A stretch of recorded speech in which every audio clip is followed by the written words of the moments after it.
Thank you, Madam Speaker. And the transcript has now been released in the phone conversation between President Trump and President Zelensky. And the evidence is clear, unfortunately, that the Speaker of the House of Representatives has been functionally catfished into a politically fatal impeachment proceeding based on rumors, based on faulty evidence, and based on a bloodlust for the president politically that does not serve our nation well. Let me give you the high points. There is no quid pro quo between President Trump and President Zelensky for anything, much less military aid. There is no 8 times a reference to Joe Biden. I think the Wall Street Journal will have a good deal of retracting to do today.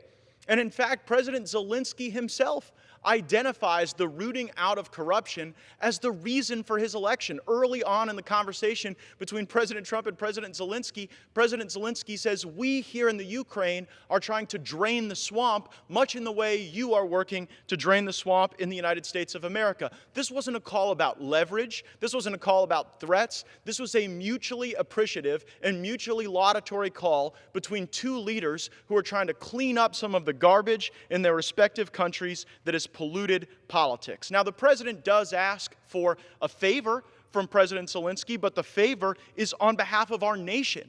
The favor we seek is cooperation between the Zelensky government and Attorney General Bill Barr as we work to determine what activities in the Ukraine may have been in any way involved in the 2016, not 2020, but in the 2016 efforts to interfere with the United States election. The president even references CrowdStrike, attempting to get to the bottom of these improper actions, which again may have emanated in the Ukraine, and John Solomon with The Hill has got a great deal of reporting on that very question.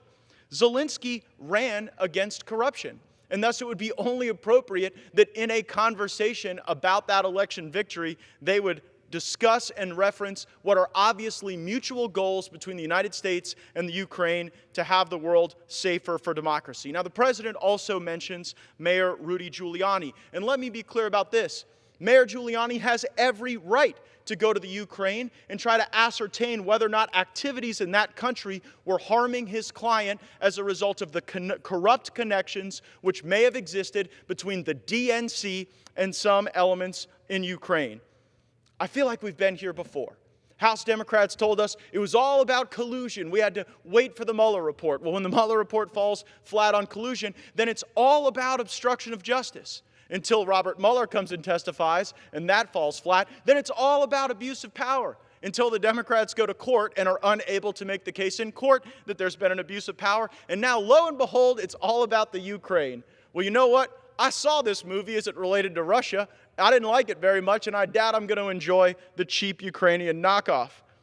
The Speaker has embraced these concerns, and I fear that her embrace of impeachment does great damage to the House of Representatives, because there may be a time where we have to solemnly exercise our impeachment powers because there is true crime or corruption, and the Speaker's actions have embarrassed the United States Congress, and they harm our entire country. President Zelensky, in this call, indicates that he will conduct an investigation into corruption. It's a promise not only that he made to President Trump, but that he made to his own citizens. And in that promise, President Zelensky says that any investigation will be both open and candid. Open and candid investigations of corruption, of election meddling.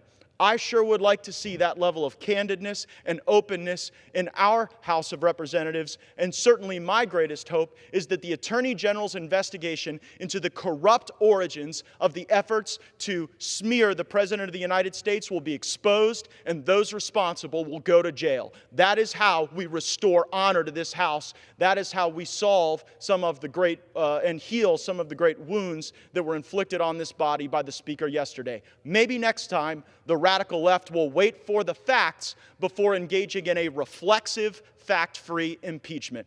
I yield back.